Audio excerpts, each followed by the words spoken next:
R you okay? Sir, lorry ಪೂರ್ತಿ drugs, ಇಲ್ಲಿ ತಪ್ಪಿಸ್ಕೊಂಡಿರೋ ಕ್ರಿಮಿನಲ್ಸ್. ಸಾರಿ ಸರ್, ಜೀವಂತವಾಗಿ ಹಿಡಿಬೇಕು ಅನ್ಕೊಂಡೆ, ಆಗ್ಲಿಲ್ಲ. ಅರ್ಥ ಆಯ್ತು. First rush to hospital. Move.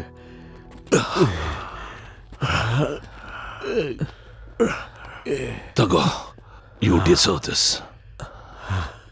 Thank you sir. ಈ ಯುದ್ಧದಲ್ಲಿ ನೀನೆಲ್ಲಿ ಸತ್ತೋಗ್ತೀಯೋ ಅನ್ಕೊಂಡೆ, ಆದ್ರೆ ನನ್ನ ಪ್ರಾಣನೇ ಕಾಪಾಡ್ದೆ. Thank you very much.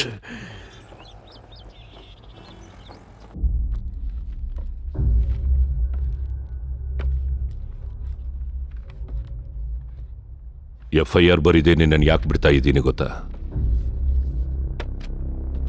ಲಾಂಡ್ರೋ ಮಾರ್ಚ್, ಡ್ರಗ್ ಮಾಫಿಯಲ್ಲಿ ಜನರೇಟ್ ಆಗೋ ಬ್ಲ್ಯಾಕ್ ಮನಿನ ವೈಟ್ ಮನಿಯಾಗಿ ಮಾಡೋದು, ಮನಿ ಲಾಂಡ್ರಿಂಗ್. ಇಂಡಿಯಾದಲ್ಲಿ ಅಂತ ಒಂದು ದೊಡ್ಡ ಕಂಪನಿ ಸಿಂಡಿಕೇಟ್ ಅಲ್ಲಿ ಕೆಲಸ ಮಾಡೋವಳೆ ಈ ಲಿಸಿ. ಆ ಲಿಸಿನ ಹುಡುಕೋವಾಗ ರಾಜ ನನಗೆ ಒಂದು ಮರ್ಡರ್ ಆಗಿರೋ ಫೋಟೋನ ಕಳಿಸ್ದ. ಆ ಫೋಟೋದಲ್ಲಿರೋ ಹುಡುಗಿನೇ ಈ ಲಿಸಿ. ಲಿಸಿ ನಿನ್ ಮನೆಗೆ ಬಂದಿದ್ದು ನಿನ್ಮೇಲಿರೋ ಮೋಹಕ್ಕಲ್ಲ, ನಮ್ಮಿಂದ ತಪ್ಪಿಸ್ಕೊಳ್ಳೋಕೆ. I cannot come. My photo got leaked. Cops are looking out for me. So I have to hide myself. ಅವಳಿಗೆ ಒಂದು ಶೆಲ್ಟರ್ ಬೇಕಿತ್ತು, ಅದಕ್ಕೆ ನಿನ್ ಮನೆನ ಉಪಯೋಗಿಸ್ಕೊಂಡು. No. I'm good. If you want me to stay, I'll stay. ಲಿಸಿ body ನಿನ್ ಮನೆಯಲ್ಲಿ ಸಿಕ್ಕಿರೋದ್ರಿಂದ ನಿನಗೂ ಡ್ರಗ್ ಮಾಫಿಯಾಗೂ ಸಂಬಂಧ ಇದೆ ಅಂತ ಇಂಟ್ರೋಗೇಟ್ ಮಾಡಿದೆ. ಫೋಟೋ ಸಮೇತ ಎಲ್ರನ್ನೂ ಹಿಡಿಬಹುದು. ಇದನ್ನ ಲೀಡ್ ಮಾಡ್ತಿದ್ದು ಯಾರು ಅಂತ ಗೊತ್ತಾ? So Guruji, 150 kg of cocaine is ready, and we have to get 50 kg more. I'm sure by next week the containment will be ready and it will be dispatched. Enjoy your unlimited freedom.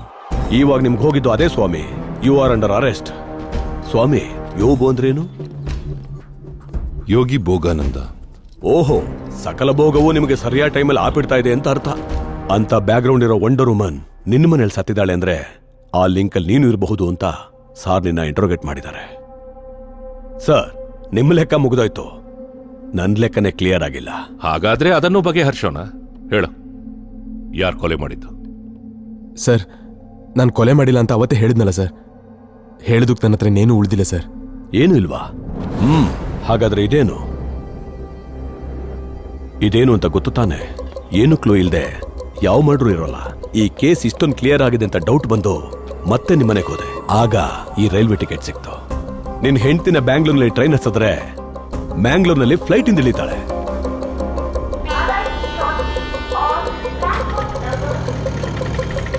ಈ train ಇಂದ flight ಹತ್ತೋಕ್ ಮಧ್ಯೆ ಏನ್ ನಡೆದಿದೆ ಅಂತ ನಿನಗೆ ಚೆನ್ನಾಗಿ ಗೊತ್ತು. ನೆನಪಂತ ಹೇಳೋ ಸಾರು, ಸ್ವಲ್ಪ ಕೇಳಲಿ.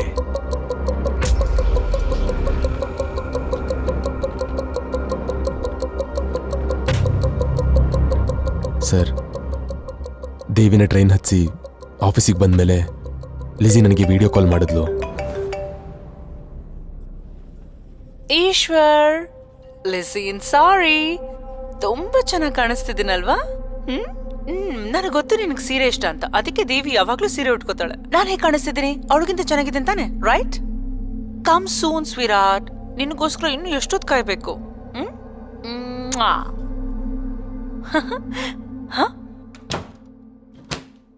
ದೇವಿ, ನೀನ್ ಊರಿಗೆ ಹೋಗ್ಲಿಲ್ವಾ? ಯಾಕೆ? ನಾನ್ ಊರ್ಗ್ ಹೋದ್ಮೇಲೆ ನನ್ ಗಂಡನ್ ಜೊತೆ ಕುಣಿಬೇಕಂದ್ಕೊಂಡಿದ್ಯಾ? ಏನೇ ನೋಡ್ತಾ ಇದ್ಯಾ? ಶಾಕ್ ಆದ್ಯಾ? ಹಳ್ಳಿಲ್ ಬೆಳ್ದಿರೋಳು ರೇಷ್ಮೆ ಸೀರೆ ಹುಟ್ಕೊಂಡು ಗಾಜಿನ ಬಳೆ ತೊಟ್ಕೊಂಡು ಏನ್ ಹೇಳಿದ್ರು ಗೊಂಬೆ ತರ ತಲೆ ಅಲ್ಲಾಡಿಸ್ತಾಳೆ. ಗುಟ್ಟಾಗಿ ಇವಳು ಗಂಡನ್ನ ಮಾಯೆ ಮಾಡಿ ಕರ್ಕೊಂಡ್ ಹೋಗೋಣ ಅಂತ ಅನ್ಕೊಂಡಿದ್ಯಾ? ನಿನ್ನ ಮನೆಗ್ ಬಂದಿದ್ ಮೊದಲನೇ ದಿನಾನೇ ನಿನ್ ನಾಟಕ ಏನು ಅಂತ ಗೊತ್ತಾಯ್ತು. ಪಾರ್ಟಿಯಲ್ಲಿ ನನ್ ಮಾವನ್ನ ಪಕ್ಕ ಕರ್ಕೊಂಡ್ ಹೋಗಿ ಮುತ್ತಿಟ್ಟಾಗ್ಲೆ ನಿನ್ ಹಲ್ಲು ಉದುರ್ಸಿ ನಿನ್ ಕುತ್ಕೆ ಹಿಡ್ದು ಆಚೆ ತಳ್ಬೇಕಂತಿದ್ದೆ. ಆದ್ರೆ ಮಾವನ್ ಬಗ್ಗೆ ಪ್ರತಿ ಚಿಕ್ಕ ವಿಷಯ ಗೊತ್ತಿರೋ ನನಗೆ ಪೂರ್ತಿಯಾಗಿ ನಿನ್ ಬಗ್ಗೆ ಗೊತ್ತಿಲ್ದೆ ನೀನ್ ಯಾರು, ನಿನ್ ಬಗ್ಗೆ ಏನು ಅಂತ ತಿಳ್ಕೊಳ್ಳೋದಕ್ಕೋಸ್ಕರ ಮನೇಲಿರೋಕ್ ಹೇಳಿದ್ದು. ನೀನ್ ಒಬ್ಳೇ ಇದೆಯಲ್ವಾ? ಹೋಟೆಲ್ ಯಾಕೆ? ಇಲ್ಲೇ ಇರ್ಬೋದಲ್ವಾ? Now I'll go and play my game.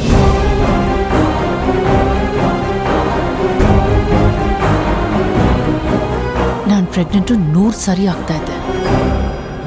Finally, wow! ನಿನಗೆಲ್ಲ ಗೊತ್ತಾಗೋಯ್ತಾ? ಎಲ್ಲ ಅಬ್ಸರ್ವ್ ಮಾಡಿ ಕೊನೆಗೆ ನನ್ ಹಿಡ್ದಾಕಿದ್ಯಾ. You so smart. ಇನ್ನು ಕಣ್ಣ ಮುಚ್ಚಲೆ ಆಟ ಎಲ್ಲ ಓವರ್. ನೋಡು, ನಿನ್ ಗಂಡನ್ಗಿಷ್ಟ ಅಂತ ನಿನ್ನ ಹಾಗೆ ಸೀರೆ ಉಟ್ಕೊಂಡಿದೀನಿ. ನಿನಗಿಂತ ಅಂದವಾಗಿದ್ದೀನಲ್ವಾ? ಚೆನ್ನಾಗಿದ್ಯಾ ಅನ್ನೋ ಒಂದೇ ಕಾರಣಕ್ಕೆ ಯಾವ ಗಂಡ್ಸು ಒಂದು ಬಜಾರಿನ ತನ್ನ ಹೆಂಡತಿಯಾಗಿ ಒಪ್ಕೊಳ್ಳೋದಿಲ್ಲ. ನಾನ್ ಬಜಾರಿನಾ? ಮತ್ತೆ ನಿನ್ ಗಂಡ? ನನ್ ಗಂಡ ಅಮಾಯಕ. ನಮ್ಮಿಬ್ರು ಮಧ್ಯದಲ್ಲಿರೋ ಪ್ರೀತಿ ನೋಡಿ ಯಾವತ್ತೋ ಒಂದಿನ ನೀನೇ ಅರ್ಥ ಮಾಡ್ಕೊಂಡು ಈ ಮನೆ ಬಿಟ್ಟು ಹೋಗ್ತೀಯ ಅಂತ ಕಾಯ್ತಾ ಇದ್ದೆ. ಆದ್ರೆ ನೀನು ನಮ್ ಮಾವಂಗ್ ವಿಡಿಯೋ ತೋರಿಸಿ ಬ್ಲಾಕ್ ಮೇಲ್ ಮಾಡ್ದೆ. ಆವತ್ತಿನ ದಿನಾನೇ ಮಾವನ್ಗೆ ನಿಮ್ಮಿಬ್ರು ಮಧ್ಯ ನಡೀತಾ ಇರೋ ವಿಷಯ ನನಗ್ ಗೊತ್ತಿದೆ, ಇವಳನ್ನ ಈಗ್ಲೇ ಈ ಮನೆಯಿಂದ ಆಚೆ ಹಾಕಿ ಅಂತ ಹೇಳ್ಬೇಕು ಅಂತಿದ್ದೆ. ಹಾಗ್ ಮಾಡಿದ್ರೆ ಜೀವನ ಪೂರ್ತಿ ಮಾವ ನನ್ ಮುಂದೆ ದೋಷಿಯಾಗಿ ತಲೆ ತಗ್ಸೋ ಹಾಗಾಗತ್ತೆ. ಯಾವತ್ತೋ ನಾನ್ ಅವ್ರ ಜೀವನದಲ್ಲಿ ಇಲ್ದಿರುವಾಗ ಆಗಿರೋ ತಪ್ಪಿಗೆ ಇವಾಗ ಮಾವ ನನ್ ಮುಂದೆ ತಲೆ ತಗ್ಸೋದು ನನಗಿಷ್ಟ ಇಲ್ಲ. ಆದ್ರೆ ನಿನ್ ಮಾವನ್ನ ಡ್ರಗ್ಸ್ ಕೇಸಲ್ಲಿ ಸಿಕ್ಕಾಕ್ಸ್ತೀನಿ ಅಂತ ಬೆದರಿಸಿ ನೀನ್ ಹುಚ್ಚು ಕೋರಿಕೆನ ತೀರಿಸ್ಕೋಬೇಕು ಅಂತ ಇದ್ದೆ. ದೇವಿ, ನಿನಗ್ ನನ್ ಬಗ್ಗೆ ಪೂರ್ತಿಯಾಗಿ ಗೊತ್ತಿಲ್ಲ. ನನಗ್ ಒಂದು ಸಾರಿ ಏನಾದ್ರೂ ಬೇಕು ಅಂತಂದ್ರೆ ಅದಕ್ಕೋಸ್ಕರ ನಾನು ಎಷ್ಟು ದೂರ ಬೇಕಾದ್ರೂ ಹೋಗ್ತೀನಿ. ಏಯ್, ನಿನ್ ಮನೇಲಿ ನಿನ್ ಸೀರೆ ಉಟ್ಕೊಂಡು ನಿನ್ ಬೆಡ್ ಮೇಲೆ ನಿನ್ ಗಂಡನ ಜೊತೆ ನಾನು ಮಲ್ಕೋತೀನಿ. ನನಗ್ ಬುದ್ಧಿ ಬಂದಾಗ್ಲಿಂದ ನಮ್ ಮಾವನ್ ಜೊತೆ ಈ ಜೀವನಕ್ಕೋಸ್ಕರ ಕೋರ್ಕೊಂಡಿದ್ದೀನಿ. ಅಂತ ಒಂದು ಜೀವನನ ನೀನ್ ನಾಶನ ಮಾಡ್ಬೇಕು ಅಂದ್ಕೊಂಡ್ರೆ ನೋಡ್ಕೊಂಡ್ ಹೇಗ್ ಸುಮ್ನೆ ಇರ್ತೀನಿ ಅಂದ್ಕೊಂಡ್ಯೆ?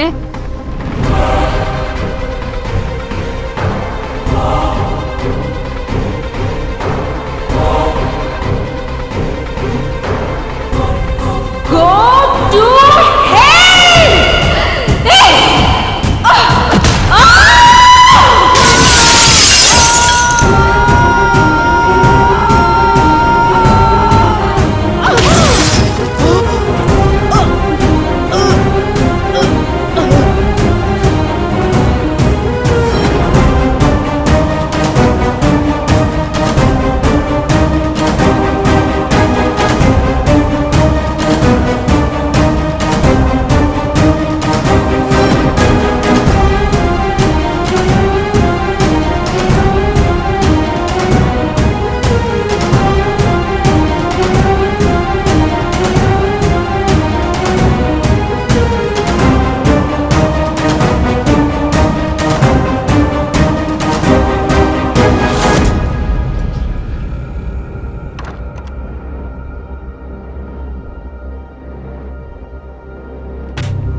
ನನ್ನ ವೈಫ್ ಲಿಜಿನ ಸಾಯಿಸಿದ್ಮೇಲೆ circumstance evidences like finger prints, blood marks and other evidences, ಹಾಗೆ ಲಿಜಿ ನಮ್ಮನೇಲಿ ಇಟ್ಟಿದ್ದ ಡ್ರಗ್ಸ್ನೆಲ್ಲ ಕ್ಲಿಯರ್ ಮಾಡಿ ನಿಮಗೆ ನನ್ನ ಮೇಲೆ ಡೌಟ್ ಬರಲಿ ಅಂತ ನಿಮಗೆ ಕಾಲ್ ಮಾಡಿದೆ sir. Hello police station. Crime ಸೀನಲ್ಲಿ ಎವಿಡೆನ್ಸ್ನ ಮ್ಯಾನಿಪುಲೇಟ್ ಮಾಡಿದ್ದಕ್ಕೆ ನಿನಗೂ ಕೂಡ ಶಿಕ್ಷೆ ಆಗುತ್ತೆ. ಸರ್, ನನಗೆಂಥ ಶಿಕ್ಷೆ ಆದರೂ ಪರವಾಗಿಲ್ಲ ಸರ್. ಇದ್ರಲ್ಲಿ ನನ್ನ ವೈಫ್ನ ಇನ್ವಾಲ್ವ್ ಮಾಡಿಬಿಡಿ ಸರ್. ಅವಳು 3 months ಪ್ರೆಗ್ನೆಂಟ್ ಸರ್. ಸರ್, ನನ್ನ ವೈಫ್ ಅಮಾಯಕಿ ಸರ್. ಹಾ, ಆ ಅಮಾಯಕತನ ಅವಳು ಆಯುಧ ಮಾಡ್ಕೊಂಡಿದ್ದಾಳೆ. ಸರ್, ಆ ಮರ್ಡರ್ನ ನಾನೇ ಮಾಡಿದಂತ ಒಪ್ಕೋತೀನಿ ಸರ್. ಪ್ಲೀಸ್ ನನ್ನ ವೈಫ್ನ ಬಿಟ್ಬಿಡಿ ಸರ್. ಈಶ್ವರ್, ನಿನ್ನಿಂದ ನನಗೆ ಒಳ್ಳೇದೇ ಆಗಿದೆ. ನನ್ನ ಕೆರಿಯರಲ್ಲಿ ಅತಿ ದೊಡ್ಡ 2 ಕೇಸು ಒಂದೇ ದಿನದಲ್ಲಿ ಬಗೆಹರಿದಿದೆ. ಆ ನನ್ನ ಮಕ್ಕಳನ್ನ ನನ್ನ ಕೈಯಾರ ಸಾಯಿಸ್ಬೇಕು ಅನ್ಕೊಂಡೆ, ಅದು ಆಯ್ತು. ಹಾ ರಾಜಾ, ನಿನ್ ಕೇಸ್ ಕತೆ ಏನು? ಸರ್, ಆ ಲಿಜಿ ಇವನ್ ಮನೇಲಿ ಸಾಯ್ದೇ ಇದ್ದಿದ್ರೆ ನಿಮ್ ಕೈಲಿ ಸಾಯ್ತಾ ಇದ್ಲು. ನನ್ನ ಕೇಸು ಕ್ಲೋಸೆ. ಸರ್, ಮತ್ತೆ ಇದು ಹರ್ದಾಕು.